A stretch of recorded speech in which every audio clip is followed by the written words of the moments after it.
পরীক্ষার আগে বোর্ড প্রশ্ন সলভ করা উচিত নাকি বোর্ড বই রিডিং পড়া উচিত? আজকে এই প্রশ্নটার উত্তর দিব তোমাদেরকে। দেখো, এই প্রশ্নটার উত্তর দুই ধাপে হতে পারে। তোমার কাছে যদি যথেষ্ট পরিমাণ সময় থাকে তাহলে আমি তোমাকে বলবো তুমি আগে বোর্ড বইটা ভালো করে রিডিং পড়ো, তার পরবর্তীতে বোর্ড প্রশ্নগুলো সলভ করো। কিন্তু কথা হচ্ছে এই দুইটা জিনিসের মধ্যে বেশি গুরুত্বপূর্ণ হচ্ছে বোর্ড প্রশ্ন সমাধান করা।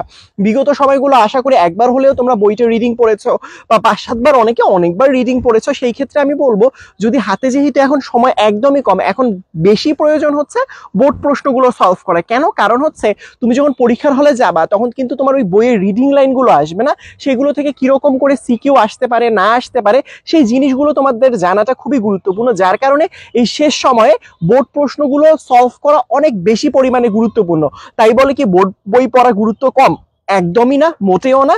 কিন্তু তুলনামূলকভাবে আমি যদি বলি হাতে কম সময় থাকে তাহলে বোর্ড প্রশ্ন সলভ করো, তোমার হাতে যথেষ্ট পরিমাণ সময় থাকলে বোর্ড বইও একবার পড়ে নাও, পড়ে নিয়ে তারপরে বোর্ড প্রশ্নগুলো সলভ করো। এবং অবশ্যই মনে রাখবা শুধুমাত্র বোর্ডের এমসিকিউ গুলো সলভ করলেই হবে না, সিকিউ গুলো সলভ করতে হবে, দেখার চেষ্টা করতে হবে। বিশেষ করে বিগত বছর 2021, 22, 23, মানে এই যে রিসেন্ট সালের যে প্রশ্ন, 24, এই যে সালের প্রশ্নগুলো রয়েছে এইগুলো অবশ্যই অন্তত 20 সালের পরবর্তী প্রশ্নগুলো অবশ্যই মিস করবা না, যাতে করে তুমি বুঝতে পারো যে এইবার বোর্ড পরীক্ষায় কিরকম প্রশ্ন তোমার আসতে পারে। আশা করি তুমি উত্তরটা পেয়ে গিয়েছো। তোমার জন্য অনেক অনেক দোয়া এবং শুভকামনা রইল।